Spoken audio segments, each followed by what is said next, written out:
Now let's take this example. The table below shows the heights in centimeter of students of grade 4. You have to read this sentence twice because it is the answer for the first two questions. So the table below shows the heights in centimeter of students of grade 4. So the population here is the set of students of grade 4. Individual is each student in grade 4. Character studied. About what the study was done, it was about heights in centimeter.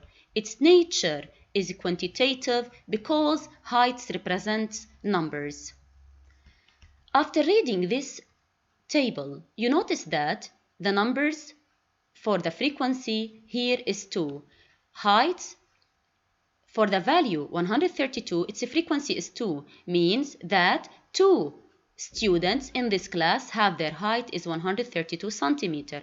One student has his height 133 centimeter. 6 students, their height is 134 centimeter. 9 students, their height is 135, and 7 students, their height is 136. Their total is 25.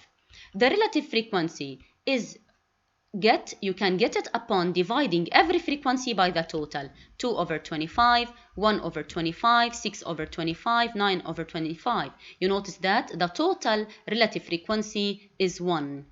For the percentage, you have to multiply every relative frequency by 100. So multiply 2 over 25 by 100 to get 8, 1 over 25 by 100 to get 4, 6 over 25 by 100 to get 25, and the total is 100.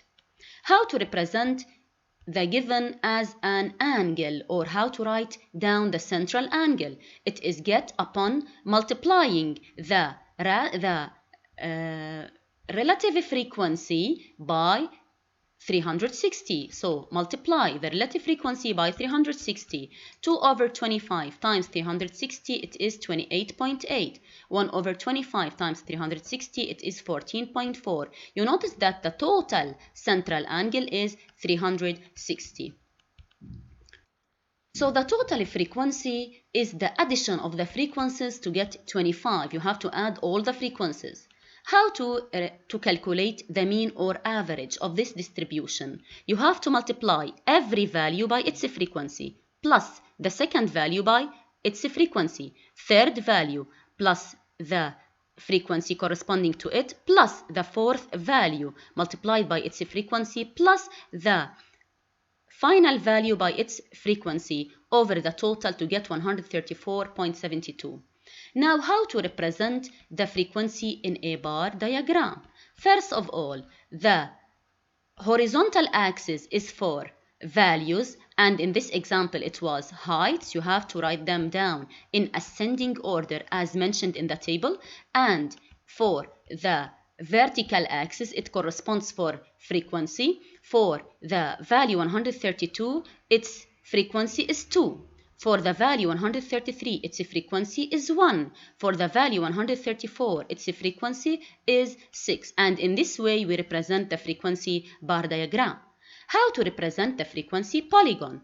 In representing the frequency polygon, you have to put down on the horizontal axis the heights or the values, and on the vertical axis the frequency.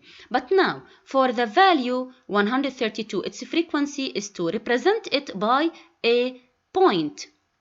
And for the value 132 or for the value 133, its frequency is 1. Represent it by also as if you are locating a point. By 134, its frequency is 6. Also represented by a point. Locate it in the form of a point. 135 also located in the form of a point, and its frequency is 9. For 136, and its frequency is 7. Now these points, join them together to get this polygonal frequency line, and you get the frequency polygon.